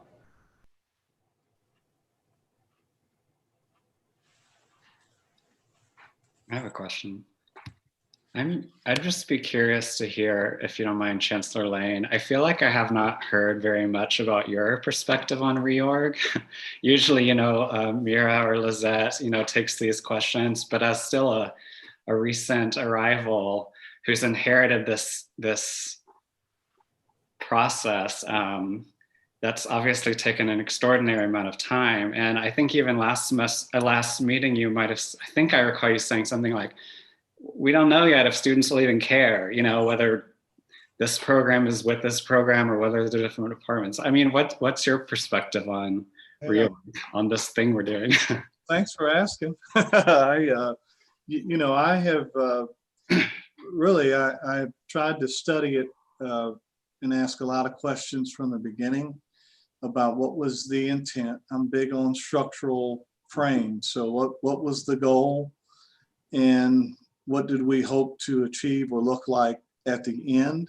So got a lot of Mira's help educate me on sort of what the history was, how this started, what it maybe what some of the thought was about what we were trying to accomplish, how all of these groups have worked in different pockets to try and work through this, and how it's caused some anxiety. I think Joe, you mentioned it earlier. It's 1 year went to 4 years, and people are still trying to kind of grudge their way through it all the way to the end, and we're getting there, but it's been a little tough. And so then I'm in the mode of, okay, what were we trying to achieve? Are we getting there or not? And then, as Dr. Lee always mentions, and I know I talk with Mira and we're looking at this, is it time now at the end of this to really be able to assess and then chart the path forward, right? How do we, take a look at what's happened now? And that's kind of like, I don't want to call it fallout, but things have changed now. Areas are different. People are different. Their connections now are different. Do we have an adequate number in this area? You mentioned 50 here, 12 here. Okay, if our goal was to save money, great. If it wasn't to save money and just condense programs, that's fine. But it's going to have an impact on how we move forward.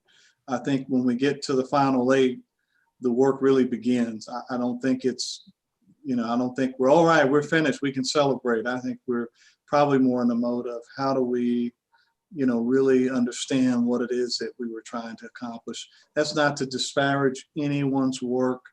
I think everybody's worked really hard. Even as Mira mentioned, there's been a little bit of some emotion in some of this work. I get it. But we need to really focus now on, okay, what were we trying to achieve? As a leader, I'm trying to figure that out so I can best support the masses that are having to live in it now. And it helps educate me more about, okay, wow, that worked really well, or you know what? And Mira and I joke about this. I always say sometimes, I love it, but I'm not in love with it, right? So that's what happens when you inherit things. Sometimes you have to love it, but I'm not in love with it because I see the kind of angst it's caused. Again, not disparaging anyone, but I can see that it's been a rough ride here.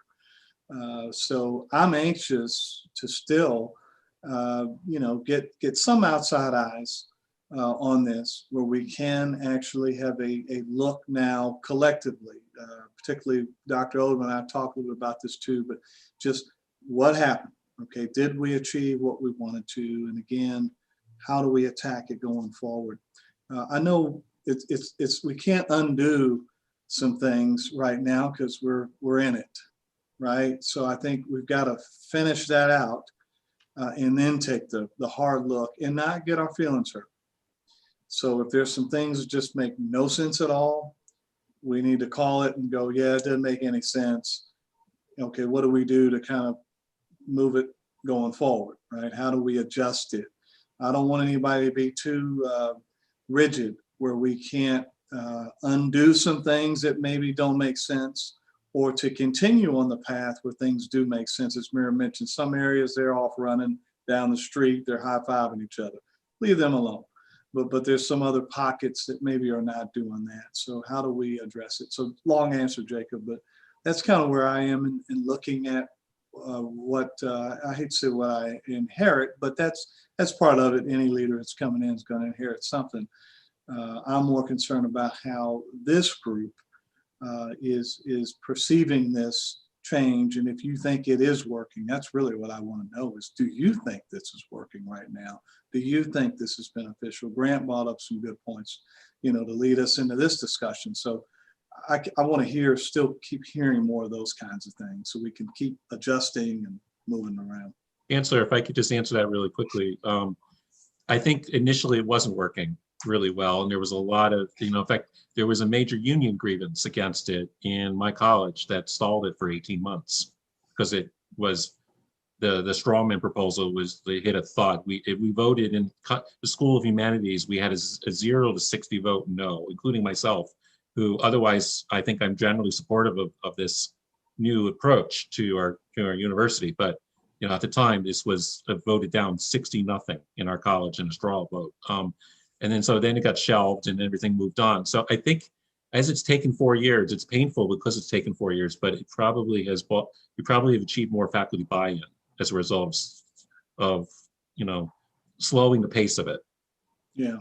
Yeah. Pace I know was a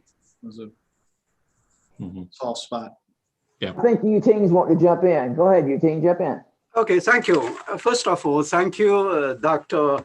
Miro Kumaracho and Chancellor Nan for being here. I just have a couple of observations. If it's a question, I really would like some of you could answer it. Okay. My first observation is that in higher education, really it's not. We face all kind of opportunities and challenges. I think it's normal to have changes and sometimes reorganization may help, other times may be difficult. I'm more interested in the future because the water was over bridge and we need to move forward, move on.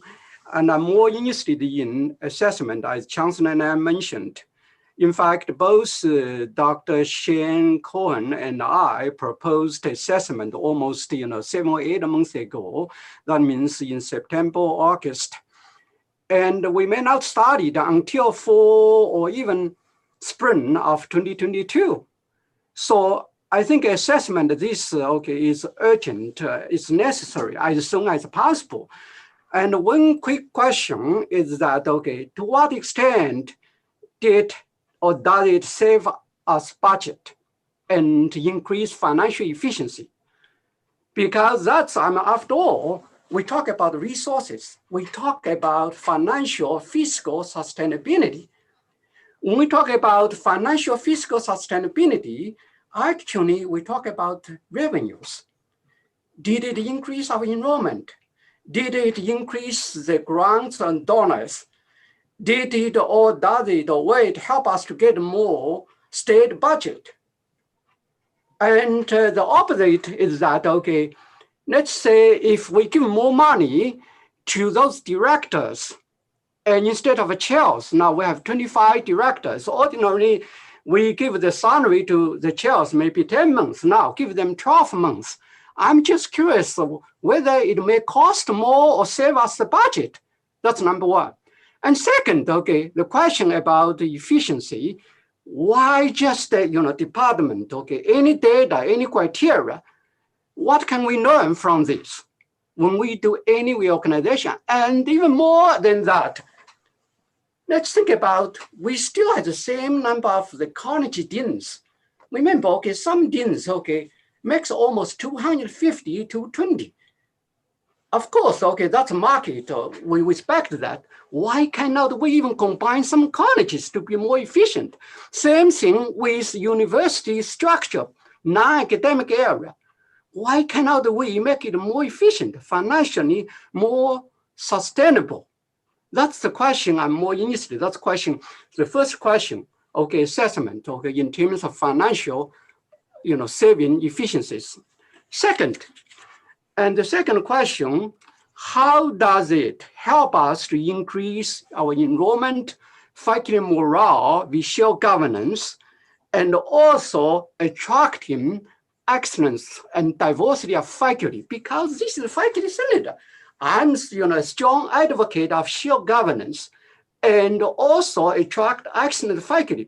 Remember, in the past, just 3 and 4 years per se, as I said many times, we lost so many outstanding faculty members who moved to UIUC, University of Michigan, University of Iowa. And for 2 reasons. Number one, morale was very low. Number two, we didn't have any raise because the enrollment was no state budget. Of course, other reason is that, well, they may find a better opportunity. It's automatically for them to go there.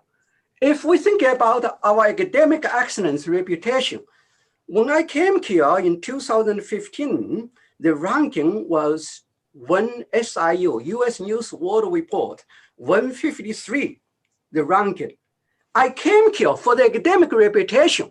I even take a pay cut to come here because of academic excellence reputation.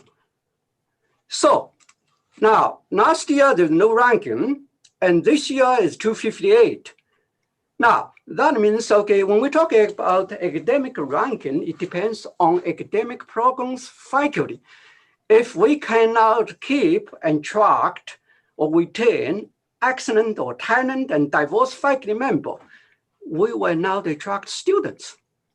That's the question, I would like, all of us to think about this. Thank you. Yeah, I love to hear Dr. Lee, because you cut right to kind of where I'm thinking, back to Jacob's point. That's where I am. I know the intent, and I think it started out for this academic reorg to really maybe look at what kinds of savings that we could achieve. And then I think it went away from that because maybe people got a little, oh no, they're trying to eliminate. So and again, you guys know the history. I'm just trying to learn. But I think, for me at least, any academic reorgs I've been involved in, there's always this element of, to your point, Dr. Lee, was there any financial efficiencies that we could achieve in doing this exercise? Whether it is reducing the number of deans, to your point, reducing administrative overhead cost, making sure dollars went to cover academic programs for faculty. So where I am is really right there and that's why I mentioned, to your point about the consultant, and I think we've got a few names, but we're trying to let this 8, we mentioned this a few meetings back, we were hoping that we could get through this spring, I think, Mira, with this last group.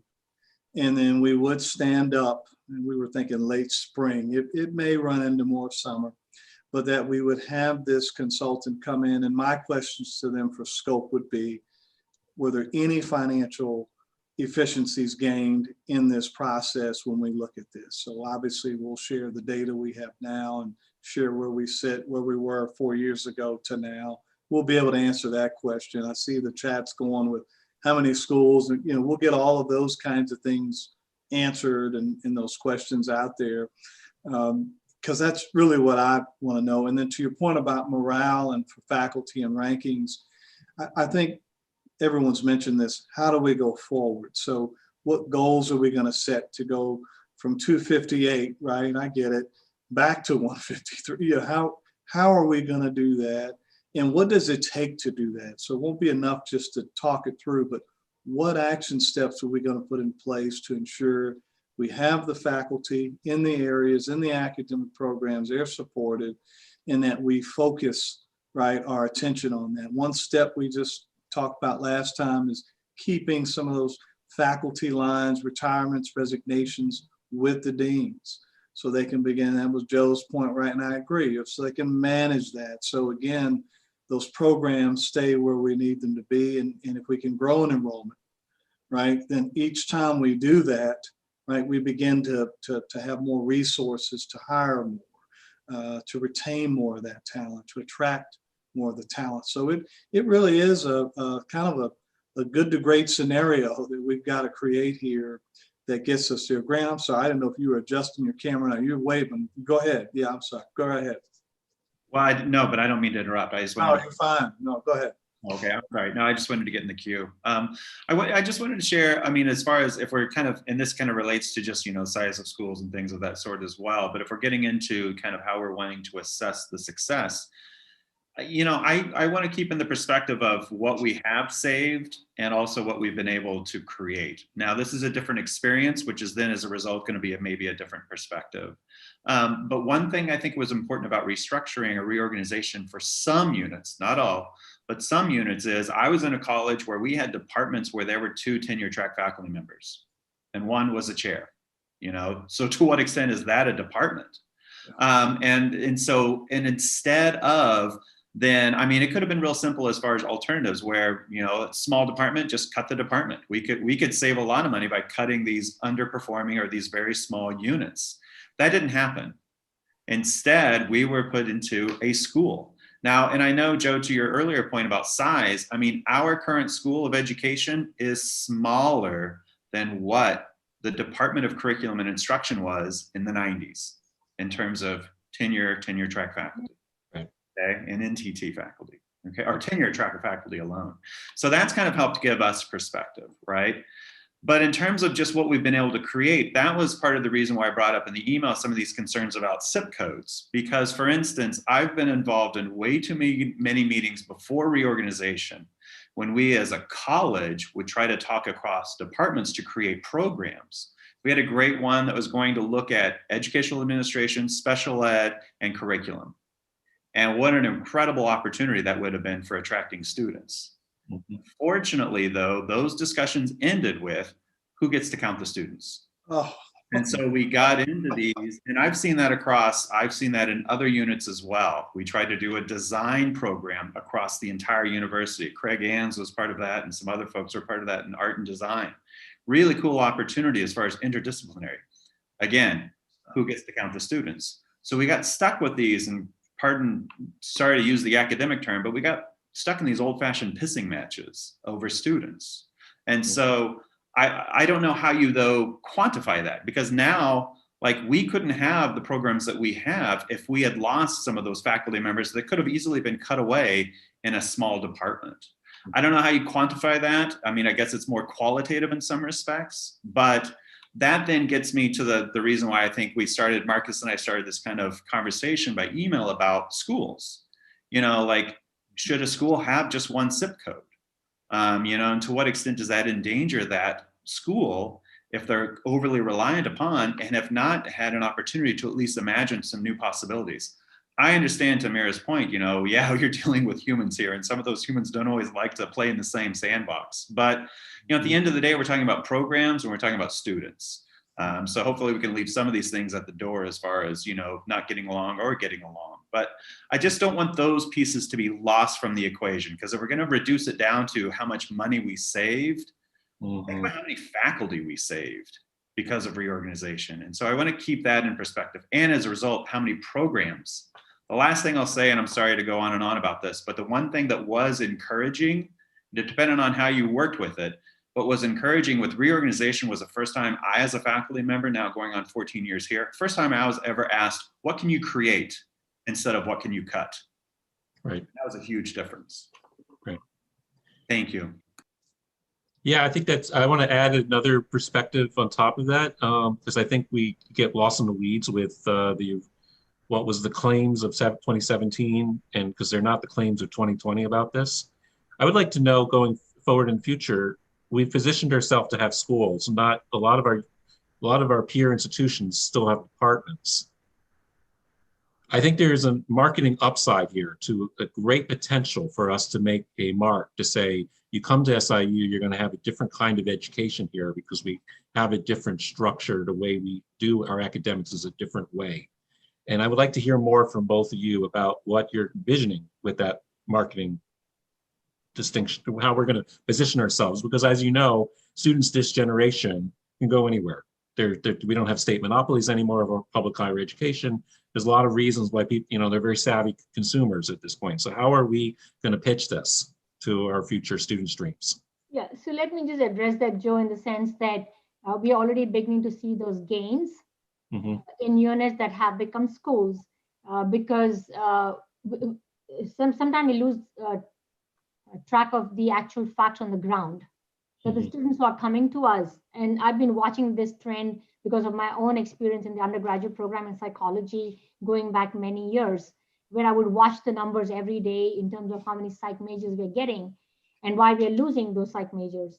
And so the change is that the freshmen that are coming to us are coming with 20 to 30 college credits already completed.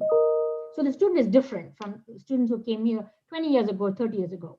And the students who are graduating with double majors and triple minors. That's also telling us something. That data is that we had these boxes, history, geography, whatever. They're picking 2 boxes and picking up little bits of 3 other boxes.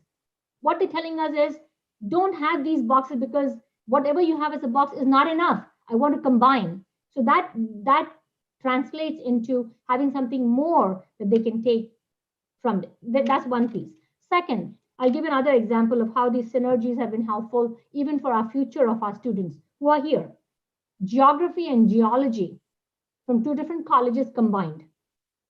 And geography offers GIS, which is geology students in our meetings would tell us that we are just waiting to be able to take that because that places you forward in terms of employment or marketability, which only geography used to offer. But now both the groups of students can get it and they can market it.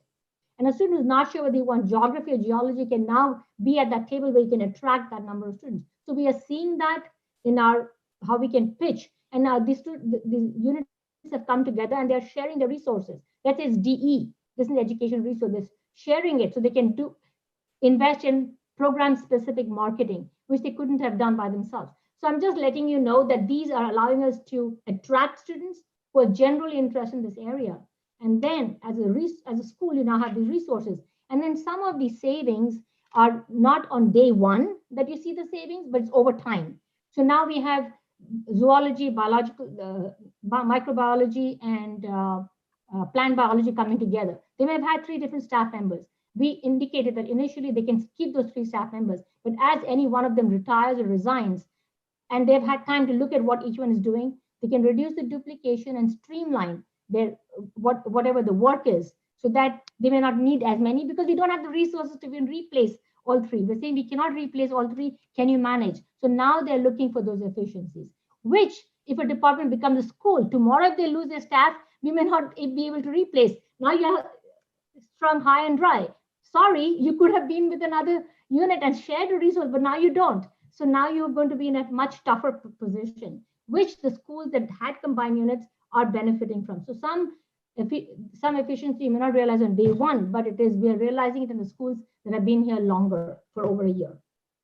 And to really piggyback on that, Mira talked about the programs and how we would attract. The piece that's going to take us over the top is you. Our students want to talk to you. As Mira said, they are far advanced. They know where they want to go. They've been knowing that. I was with Dr. Odom the other day with how many accounting students did we have on that call, Dr. Odom? Jeez, you had several hundred students. Okay, close to 200. Yeah, close to 200. But they're interacting with Dr. Odom, Dr. Morris. The key to connect them is not only getting our house in order, what Mira described, but then it's going to be you. And then once you help us hook that student in and get them here and make sure they know about the kind of education they're going to receive, then we're also going to tap into our alums to show evidence of how our graduates leave SIUC and go on and do great things. and they're working in these areas. So it's now job placement. We're going to talk and sell job placement rates, graduate school rates. You know, what percentage of our students are getting to the workforce? What kind of corporate partnerships are we forming to make sure our students get internships their freshman year instead of their senior year? So, you know, because as Mira said, they're off and running. Senior year is too late. You know, they want to start researching day one, freshman year, right? They want to know, you know, what pathway they're going to be on to get a job. So that's our internal marketing strategy, is to market the Saluki network, right? That's out there. It's to market our faculty in their area of expertise, which I don't think we do enough of. But those are the kind of things that our students want to see. They want to see you. They don't want to see me or you know, some of these administrators. They really want to see you and what work you're involved in and how they can become part of that work immediately, which is another advantage of being here at SIUC, is you get to do that early instead of waiting until graduate school. So we've got a couple of strategies and carrots there that I think are going to come together nicely when we tell that larger story. I just think we got to get through some of this, right? Sure. To get there. I'm wondering whether also something curricular could be added here, which is, you know, other universities have a very successful model, which is the freshman seminar, freshman year experience. And I'm wondering, because we have a smaller number of units after restructuring. We're going to have 34 schools, like 32 schools, I think was the number. I wonder whether getting students right away into the curriculum, right away into the research, right away into why they want to come here freshman year, like you spoke about, whether we could design something curricularly that is school specific. So like say UCall, you know, we have this generic UCall course at the moment, which doesn't, from a faculty point of view, I'm not really impressed with. It doesn't seem to be doing much in terms of, okay, maybe it's keeping them retention rates high, but it's not doing much in terms of getting students on the ground right away doing work, thinking maybe transdisciplinarily, because freshman year, you don't want them to be locked in right away. You want them to be exposed to things. But a school would be probably a good place to house something like that. And then you would build that into the marketing, what we say to students, what we say to prospective students, trying to get them to come here. So it has a marketing part, it has a curricular part, you know, there's a lot of potential here, I think. You know, I think, you know, I'm excited, like Grant said, to be able to think about creating things. So Joe, just to respond to the freshman orientation course, because I coordinate that, that we it has been transforming it based on the feedback that we're getting from the instructors and the students. So if a school is able to enroll about 25 students, they have their own class. Oh, okay. I did not know like that. Criminology and criminal justice, architecture. These are units that bring in about 25 to 27 students. So they have their own psychology, they have their own, and so they are able to but if like economics brings in 2 students, we cannot give them their own school, their own section. So that's when, for example, history may bring in 1 or 2 or 3, then they combine with the humanities. So they can have the students. What about college level one then? In that instance, like you have college, the new College of Cola, whatever we're going to call ourselves next. You know, we're going to have 5, 6 schools. What if we had a school-wide course like that? That would be. So we are keeping. So the criteria is to have like 25 students. So in Cola, we're starting out with 2 sections. Okay. And so that is, if you're interested in going and talking to the students, that's the way. And we really are encouraging schools to embrace their students, their freshman students, and to connect with them. So for example, like the School of Human Sciences is having its own section. Okay. The School of Health Sciences has 4 sections because that's the number of freshmen they bring in. Then I think this needs to be wider disseminated, because a lot of us core faculty, we see this UCall course as being a diversion. We don't really see it as connected to what we're doing. So it would be nicer to have that what you just informed me about, to have that more widely disseminated, because it's not being. I mean, the deans are doing it with the school directors, so I guess it's a question of making sure that the next step goes forward. I'll make sure I remind the deans that when I hear this conversation, I'm like, where's the communication gap? Because they know exactly what is going on. Okay.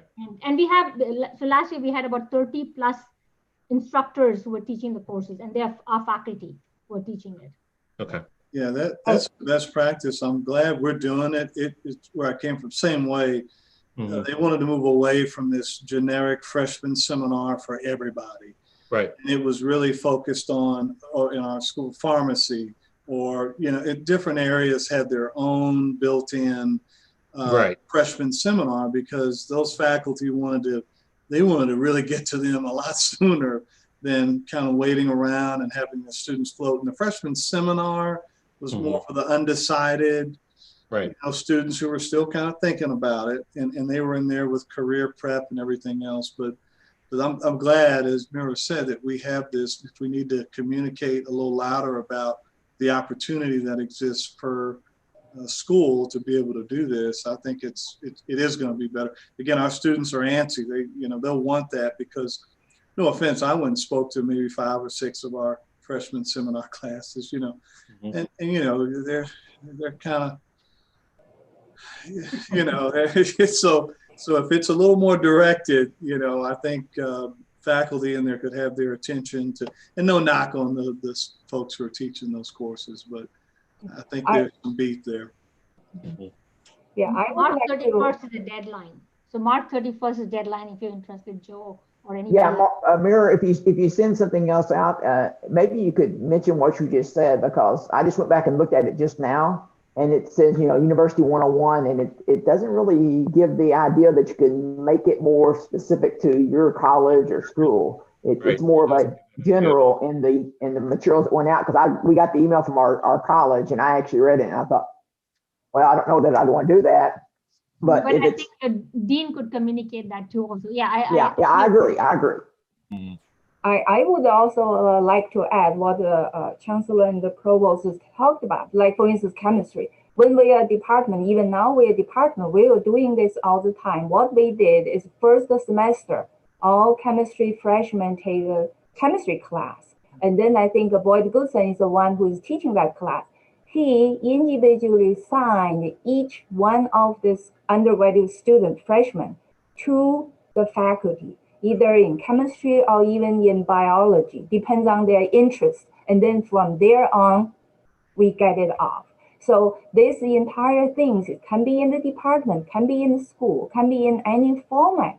That will be all good. So it has been a very nice recruiting tool for us. When we talk to prospective students, we always say from first year, that's what we do. From second year, that's what we do. When they all the way up to the graduate student, when I was a chair, every single faculty signed the letter, congratulated the student who are graduating. When I was chair, I hand deliver everyone who are working on the on the platform, gave the letter with each single faculty, the signature of ours as a member. So these are the things done. What I want to add back to the reorg is Mira gave 2 excellent examples. I happen to be in the in the college. I know both of the cases. It really shows the synergy of the school formation, and it's very exciting and encouraging. I just want to add is we all have to realize no change is also a form of change. The reason I'm saying this is, like, if we have one department becomes one school, why can't we leave them as a department? That's my kind of thinking, because from now on, the rest of the schools, new schools department, most of them, they are basically moving from one department to become a school. If we consider, if we accept the idea, no change is also a part of change. And also no change can be a part of a reorg process. It's not something, oh, this entire process we terminated, we stopped, we are not complete. We completed, because by looking at this, we say this case would be the best if we leave it as it is. So that's my take. And then when I start to review all these new schools, and that gave me thinking, from a management point of view, from financial point of view, it all makes sense. Leave as it is. Or what we would do after a couple of years, we revisit this. Oh, this is not a good idea. Let us move back to department. Yeah, my only challenge would be is if your enrollment is dropping, you cannot stay the same. You might like to stay the same, you may think you're the same, but you will be going out of existence. Correct. And correct. so we're asking you to look at yourself because you're not viable anymore. And that's a question I asked chemistry. So chemistry promised that they're going to add and refresh themselves and add biomolecular sciences. So that's not remaining the same. If you are remaining the same, then you need to join the physics. Yes. That was the proposal brought to chemistry. Correct. But chemistry made the argument that we are going to change. Yes. So you better change. Otherwise, you're not going to remain the same. The next round, you might be reorganized again. We already have we already have a degree in the change. So that's why I 100% behind you. What I'm trying to say is like, if I were you, I would say, okay, this is a promise. If you made the change, if you already promoted, you add a degree, then I will promote you to school. I'm not saying that's because we already proved this. This is what I'm trying to say. Yeah, you said right now, given the financial situation we are at, I would want you new schools. It's great. You propose to add a program. You propose to increase this. I will, from the day you add this degree, I promote you 100%. We can even write down the contract. But Dr. Wong, it has been 2.5 years. I've been talking to a unit to create the chemical engineering, and you have not moved on it. So if I were to wait another 500 years, I don't know what would be the result. So I'm not convinced about that. I'm hoping when you add a school and it will work. Grant, I'm going to let the chancellor and provost have their comments they want to make. So Grant? As faculty, I would caution all of us to in that track. There's a lot more data to show that the status quo was not working, and we're asking for data to show that reorganization is, saving money or getting us more students. We don't have that data yet, right? But we have a lot of data to show that the status quo was not working. So I would caution us about that. I think. Thank you, Grant. We're going to now let the provost and chancellor have their comments that they usually get at the end. So start off with the provost. You got some comments? I mean, Joe usually asks me for the admission or the enrollment data, and I think that if I didn't give it, it would be remiss of me. So I'll just use my time to do that. Thank you. So we are glad to report that we still continue on a positive trajectory in terms of our freshmen, first-time full-time freshmen. We have admitted 5,925 students, which is an increase of 15.6% at the same time last year, which is 24 weeks out. And in terms of our applications, we are at 8,493, which is 13.6% higher. So that's in terms of our first-time full-time freshmen. For the graduate students, we have 1,272 applications, which is one less than the same time last year. So I'd consider that to be like flat. And then in terms of admitted students, we have 199 admitted graduate students, which is 4% higher than same time last year. So then we come to the transfer students. So for the undergraduate off-campus transfer students, we are now trending in a positive direction. We have 1,398 applications, 243 applications, which is 18.5% higher. And our admits are 127, which is 5.8% higher. I'd like to pause here and say that most of the surge has been coming from the complete. So when you think of off-campus, you're thinking of also the sites that are off-campus where students come on the site and take classes, as well as completely online. It includes everything. So the surge in off-campus is coming from the web-based, the completely online programs. There, the surge actually is in the 39% increase applicants, 23% increase in admits. So that when you put that into the off-campus numbers, that's how you have the overall increase. Now, the area where we continue to have a challenge is the on-campus transfer numbers, but we are working really hard. So even though it's negative, the numbers have come down, the actual numeric number. So we are about 4.7% lower in terms of the applications. So we have 1,398 applications, which is 4.7% lower. And in terms of admitted students, we have admitted 786, which is about 9% lower than same time last year. But our admissions coordinator have really focused on these transfer numbers. And usually the transfer numbers kind of like we expect some movement during the spring semester. And so we are working really hard. So yeah, and I see that there is some comment in the chat box. Yes, these numbers are increasing and the admissions team is focused on that. And kind of connected to that, we are also continue to have our weekly enrollment management task force meetings every Thursday at 10 o'clock. And that is yielding sort of beneficial discussion about how everyone can work together to really yield the students. So when I say that we have 5,925 students, we're trying to yield these students. Our average yield last year was about 23%. And so we are trying to increase the yield higher than 23%. And for that, we really need faculty to engage and make phone calls. Every dean gets like a list every week. I see that list on the weekend of who is making calls, actual human beings' names, who's making calls by college. And if you can go back and talk, as faculty senators, go back and talk to your units to sign up and to go to the training and make the phone calls, we have data that shows yield goes up 7% when faculty talk to the students. So when faculty ask us, what are we doing? We're doing all these things. So how can faculty join hands with us and help us is to make those calls, meet with admitted students, ask, how can I do it? So I think that would be like sharing the responsibility to solve the problem. Yeah, just piggybacking on that yielding support from faculty and staff really, it helps enrollment, period. It's a best practice. As Mira mentioned, we're in the yield season. You heard our rates are looking pretty good right now out of the gate. That's a very promising number, but it's still very early. So, we have to get to August and we have to get students to registration. We have to get them to 10th class day. So we still have some work to do, and they're being pulled from all different walks of life in schools. If you want data based on what we look like in the state, we can give you that access to Tabloid where you can see it. To give an example, in the state of Illinois, we had 6,100 and some odd applicants from this state. I may have mentioned this before. We admitted 4,500 of them. We only registered 1,050 from our state here in Illinois.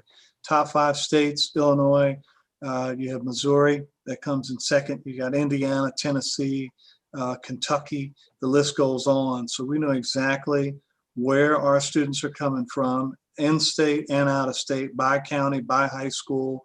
We've got all that information figured out. We can give that to you at any given time. But as Mira said, the yield of what we have in admitted students is going to be our bread and butter.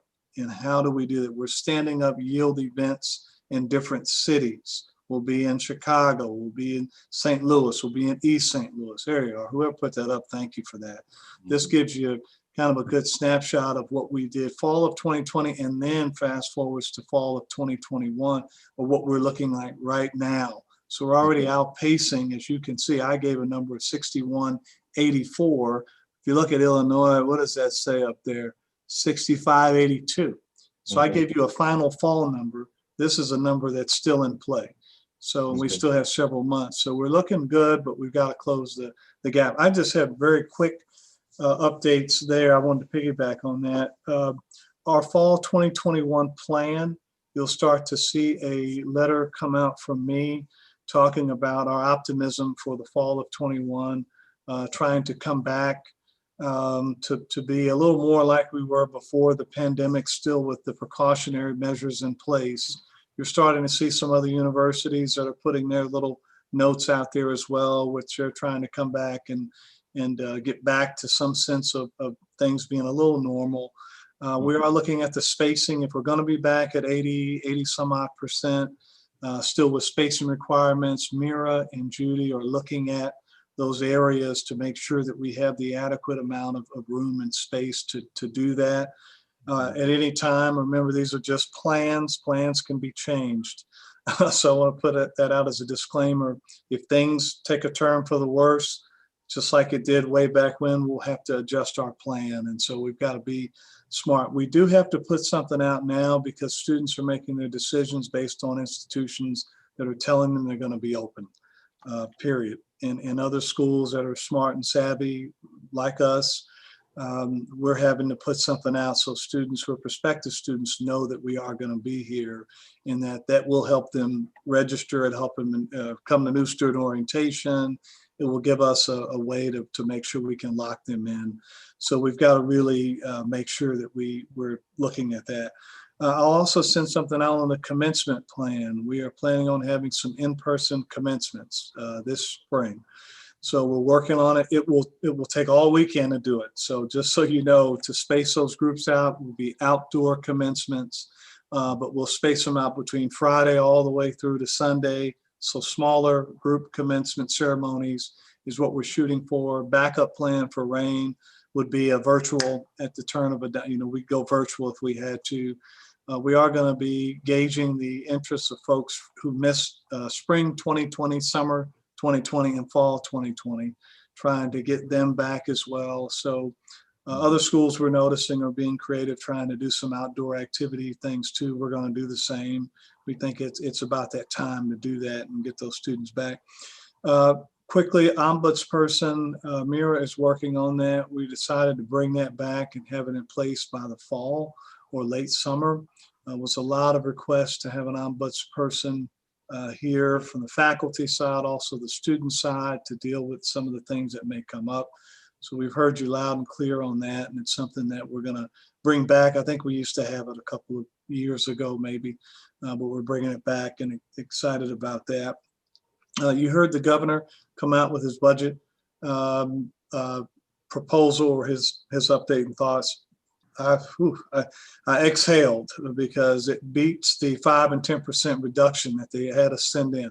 So he was basically, it's kind of a hold harmless, keep us flat. And that's our hope. We know it's the session is happening right now. Our tuition revenue is outpacing what it did this time last year. That's a positive sign. We're tightening up the tuition waivers, not to give everything away. We really feel like financially we're getting a little more efficient as the days go on. We're looking at things and scratching our head going, why are we doing that? Why are we doing this? And it is turning into us seeing a little more of the dollars that we need to see to be able to operate. So I just want you to know that is taking place. That's a lot of what we talk about when we are meeting. Those are just a few quick things. Again, appreciate the opportunity to be here and to talk with each of you. Mira, go ahead. I just want to mention, Chancellor, about the pass, no pass. Oh, yes. Queries that we are getting from students, particularly if they have been unhappy with any of their online classes. And so this morning I had met with the other provosts of the Illinois State Universities, and they discussed some options that they're looking at. Some are thinking, okay, they might keep the A, B, C, D grade as is, and then just for the F grade that they would allow a no pass option, whereas others are open to considering pass, no pass. Because and for we might be slightly different from others in the sense that we have for this semester said that any class that with more than 50 students will be online. And so students didn't have a choice. If they were in a class with more than 50 students, it was online. And the instructor had no choice. Whether they liked it or not, they had to teach it online. And so, keeping some of those criteria in mind is, I might reach out depending on how the sort of queries come in. But I've already begun to receive queries and to bring that request to the Faculty Senate. Mira, I would just add to that, caution you, because we ran into this issue last year in those programs on campus, including mine, that have strong education components. The Illinois Board of Higher Education won't allow no pass grades for courses that are required for the license. So this we had exceptions that we worked. Big mess for us to kind of work through this time last year. So if we can avoid that mess, it would be nice. I think this towards the end of the semester, the TEP program, Teacher Education Program, worked with the registrar's office and came up with a solution because that was the criteria that we had to to our students a year ago. All right, well, wow, that's a lot we covered today. Some good discussion. Really appreciate the discussion. And look forward to continuing to do this. I think we all are looking for the same thing, and that's to make better for everybody, our faculty, our students, our staff, and as we move forward, we're going to see additional change, and that's good. If we're not looking at change, then we're not moving in the right direction. So we've always got to see what we can better, and that's something we all try to do all the time. But a really good meeting. I was going to let you know that Phil Anton is going to step in and be a proxy for Shane Cope for the rest of the semester for sure. Shane is asked to step back a little bit, and so Phil Anton's going to do that, just to give you all heads up. And we just need to keep thinking about Shane and keep him in our thoughts and prayers. So, any other additional things that haven't covered? Go ahead. No, thank you for the conversation. It was honestly just intended to kind of have an open dialogue about how to move forward, because we didn't want to create more issues, more challenges, more problems than were necessary. So thank you for the conversation. Very helpful. Thank you. Thank you. Yep. Thanks, everybody. Guys, I guess we're 2 weeks. We had it already scheduled for after spring break. So since we don't have spring break, it's not till 2 weeks till we have our faculty senate. So it'll be on the 16th. So we'll see you all then. Okay. See y'all.